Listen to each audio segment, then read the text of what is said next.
গাজায় প্রায় ১.৫ বছর ধরে আগ্রাসন চালিয়ে যাচ্ছে ইসরায়েলি বাহিনী। আন্তর্জাতিক বিভিন্ন মহলের নিন্দা সমালোচনা কোনো কিছুতেই থামানো যাচ্ছে না নেতানিয়াহু প্রশাসনকে। সময়ের সাথে সাথে যেন আরও বাড়ছে আগ্রাসনের মাত্রা। এমন পরিস্থিতিতে দক্ষিণ এশিয়ার মুসলিম দেশগুলোতে ইসরায়েলের বিরুদ্ধে বাড়ছে বিরূপ মনোভাব। এবার মালদ্বীপে নিষিদ্ধ করা হয়েছে ইসরায়েলি নাগরিকদের প্রবেশ। মালদ্বীপ সরকার ঘোষণা দিয়েছে এখন থেকে কোনো ইসরায়েলি নাগরিক দেশটিতে আর প্রবেশ করতে পারবে না। ইসরায়েলি সংবাদ মাধ্যম টাইমস অব ইসরায়েল এক প্রতিবেদনে জানিয়েছে এ তথ্য। ফিলিস্তিনি জনগণের প্রতি সংহতি প্রকাশ করে এমন পদক্ষেপ নিল মালদ্বীপ। বুধবার দেশটির সংসদে পাশ হয়েছে এ সংক্রান্ত আইন। এরই মধ্যে তার অনুমোদন দিয়েছেন দেশটির প্রেসিডেন্ট মুহাম্মদ মুইজ্জো।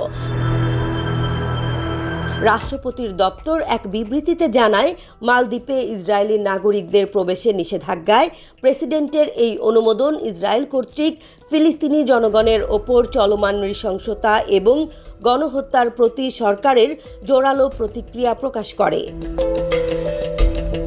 বিবৃতিতে আরও বলা হয়েছে, মালদ্বীপ সরকার ফিলিস্তিনের স্বাধিকার আন্দোলনের প্রতি তাদের অটল সংহতি পুনর্ব্যক্ত করছে। প্রেসিডেন্টের কার্যালয়ের এক মুখপাত্র জানান, এই নিষেধাজ্ঞা তাৎক্ষণিকভাবে কার্যকর হবে। এছাড়াও মুইজ্জু ফিলিস্তিনের পাশে মালদ্বীপবাসী নামে একটি জাতীয় তহবিল সংগ্রহ কর্মসূচিরও ঘোষণা দিয়েছেন। আল জাজিরার তথ্য মতে ২০২৪ সালে প্রায় ১১,০০০ ইসরায়েলি পর্যটক মালদ্বীপে এসেছিলেন।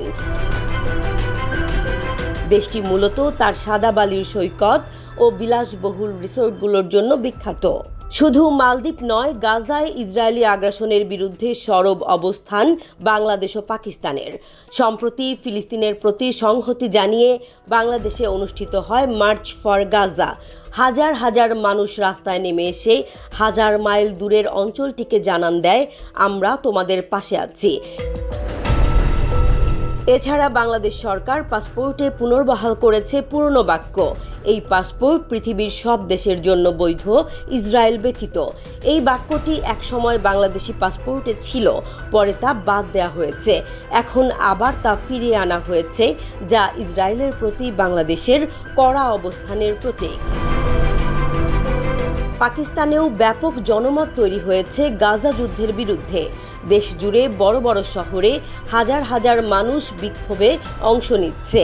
ফিলিস্তিনের সঙ্গে সংহতি জানিয়ে ধর্মীয় ও রাজনৈতিক নেতারা ইসরায়েলকে অবৈধ রাষ্ট্র হিসেবে অভিহিত করছেন। পাকিস্তান সরকারও ইসরায়েলের বিরুদ্ধে আন্তর্জাতিক মহলের কঠোর পদক্ষেপ দাবি করছে এবং জাতিসংঘ সহ বিভিন্ন আন্তর্জাতিক ফোরামে ফিলিস্তিনের পক্ষে অবস্থান নিয়েছে।